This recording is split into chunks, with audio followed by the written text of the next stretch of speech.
आमल की एकादशी व्रत कथा। राजा मांधाता ने गुरु वशिष्ठ से पूछा, हे गुरुदेव, यदि आप मुझ पर प्रसन्न हैं तो किसी व्रत का विधान कहो जिससे मेरा कुछ कल्याण हो। वशिष्ठ जी ने कहा, हे नृप, सब व्रतों में उत्तम और अंत में मोक्ष प्रदान करने वाला आमल की एकादशी का व्रत है, सो वह मैं तुम्हारे सामने वर्णन करता हूँ। फाल्गुन मास के शुक्ल पक्ष की एकादशी का नाम ही आमल की एकादशी कहा जाता है। इस व्रत के करने से समस्त पाप नष्ट हो जाते हैं। इस विषय पर मैं तुम्हें एक कथा सुनाता हूँ। हे राजन, वेदिश नाम के नगर में चैत्ररथ नाम का चंद्रवंशी राजा राज्य करता था, जो बड़ा विद्वान और धार्मिक विचार वाला था। उस नगर में सदैव वेद ध्वनि गूंजती रहती और कोई भी पापी, दुराचारी, नास्तिक और दरिद्री तथा कंजूस नहीं था। वहाँ के प्रजाजन, वृद्ध, वयस्क, बालक आदि सभी एकादशी व्रत किया करते थे। वे सभी विष्णु भक्त थे। एक समय फाल्गुन माह के शुक्ल पक्ष की आमल की एकादशी को राजा तथा समस्त प्रजा ने हर्ष सहित उस एकादशी का व्रत किया। राजा ने प्रजाजनों के साथ मंदिर में जाकर पूर्ण कुंभ स्थापित किया और धूप, दीप, नैवेद्य आदि से पूजन किया। पूजन करते समय वे इस प्रकार कहने लगे, हे धात्री, तुम ब्रह्मा जी द्वारा उत्पन्न हो, तुम ब्रह्म स्वरूप हो। हे देवी, तुम समस्त पापों को नष्ट करने वाली हो, तुमको बारंबार नमस्कार है। अब तुम मेरा अर्घ स्वीकार करो। उस देवग्रह में सबने रात्रि को जागरण किया। उसी रात्रि को एक बहेलिया, जो जीव हिंसा करके अपने कुटुंब का पालन करता था, भूख प्यास से व्याकुल हो जागरण देखने के लिए मंदिर के एक कोने में आकर बैठ गया और वहां पर होती हुई एकादशी व्रत की कथा और महात्म्य को सुनता रहा। इस तरह उस बहेलिये ने भी अन्य सभी लोगों के साथ जागरण कर रात्रि व्यतीत की। प्रातःकाल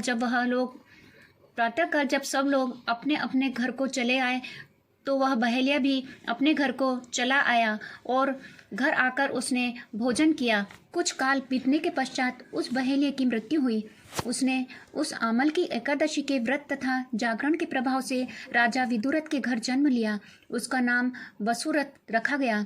जब वह बड़ा हुआ तो धन धान्य से युक्त होकर चतुरंगी सेना के साथ 10-17 गांवों का पालन करने लगा।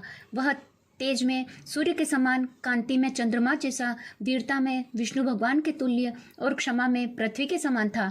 वह विष्णु भक्त तथा सत्यवादी, कर्मवीर और अत्यंत धार्मिक था।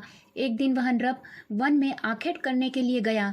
देवयोग से वह मार्ग भटक गया और दिशा का ज्ञान न होने के कारण उसी वन में एक वृक्ष के नीचे सो गया। उसी समय वहां पर कुछ पहाड़ी म्लेच्छ आए और वह राजा को मारो मारो शब्द कह मारने के लिए टूट पड़े। वे राजा को अकेला देख कहने लगे कि इसी दुष्ट राजा ने हमारे माता पिता, पुत्र पौत्र आदि संबंधियों को मारकर देश से निकाला है, अतः इसको अवश्य मार देना चाहिए। इस प्रकार कहकर वह म्लेच्छ शस्त्रों से प्रहार करने लगे। म्लेच्छों द्वारा चलाए हुए अस्त्र शस्त्र राजा के शरीर पर पड़ते ही नष्ट हो जाते थे। म्लेच्छों द्वारा छोड़े गए अस्त्र शस्त्र लौटकर उन्हीं पर प्रहार करने लगे, जिसके कारण वे म्लेच्छ स्वयं ही मूर्छित होकर पृथ्वी पर गिर पड़े। उसी समय राजा के शरीर से अत्यंत सुंदर वस्त्राभूषणों से अलंकृत, अग्नि के समान लाल लाल आंखों वाली, टेढ़ी भ्रकुटी किए दूसरे काल के समान दिव्य स्त्री प्रकट हुई। उस स्त्री ने जब राजा सो रहा था उसी काल में समस्त म्लेच्छों को मार डाला। राजा जब निद्रा से जागा तो उसने उन सब म्लेच्छों को मरा हुआ देखकर विचार किया कि इन शत्रुओं को मारने वाला कौन है। मेरा इस वन में ऐसा कौन हितैषी रहता है जिसने यह सब मारे हैं।